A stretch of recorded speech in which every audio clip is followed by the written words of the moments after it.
My in-laws said, "We're taking the family to Europe," but when the bill came, they all looked at me and my husband. The restaurant was one of those places with cloth napkins and wine lists thicker than phone books.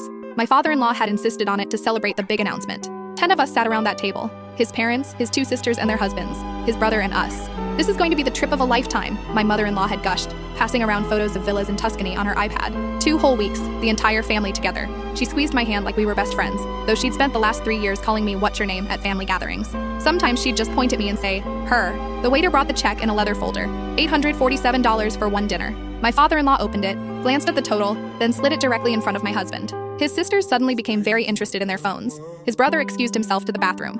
The timing was almost perfectly choreographed. "Well," my father-in-law said, leaning back in his chair with that smile I'd learned to hate. "You two have been talking about wanting to spend more time with family." My husband's face went pale. We'd been saving for a down payment on a house. Our account had exactly $23,400 in it. Every dollar earned through double shifts and skipped vacations. "Dad, we didn't know this was going to the Europe trip," my mother-in-law interrupted sweetly. "We figured since you don't have kids yet, you have more disposable income. Everyone else has real expenses. Private school tuition, mortgages, country club dues. You understand how it is." We lived in a 1-bedroom apartment above a dry cleaner. His sister owned a 4-story brownstone in the suburbs with a 3-car garage. But somehow, we were the ones with disposable income. "How much is the trip?" I asked quietly. "About $8,000 per couple," his brother's wife chimed in, returned from wherever she'd been hiding. "That includes flights, hotels, and activities. But obviously you're covering tonight too since you suggested this restaurant." I hadn't suggested anything. His mother had texted me the address that morning with, "Be there at 7, dress nice." My husband looked at me. I could see him calculating, trying to figure out how to say no without causing World War III.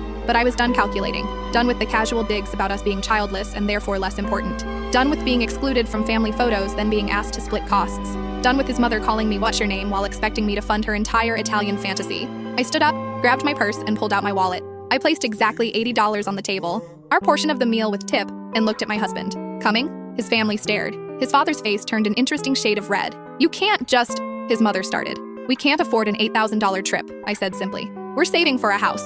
If you want to go to Europe, that's wonderful. Have an amazing time. But we won't be joining you, and we won't be paying for anyone else to go either." The walk to the car was silent. I halfway expected my husband to go back inside, to apologize, to make excuses for my rude behavior. Instead, he opened my door, got in the driver's seat, and started laughing.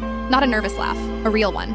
"I should have done that years ago," he said. "God, that felt so good. That's 3 days ago." This morning, I woke up to 47 missed calls and 23 long texts. My sister-in-law left a voicemail explaining that they'd found a cheaper option in Portugal instead. Only $4,000 per couple. Wasn't that generous? They'd even let us pay in installments. Then my mother-in-law sent a text. Just 5 words that made my blood run very cold. "Dad's will was updated yesterday." I couldn't fit what happens next in this short video. Watch the rest down below.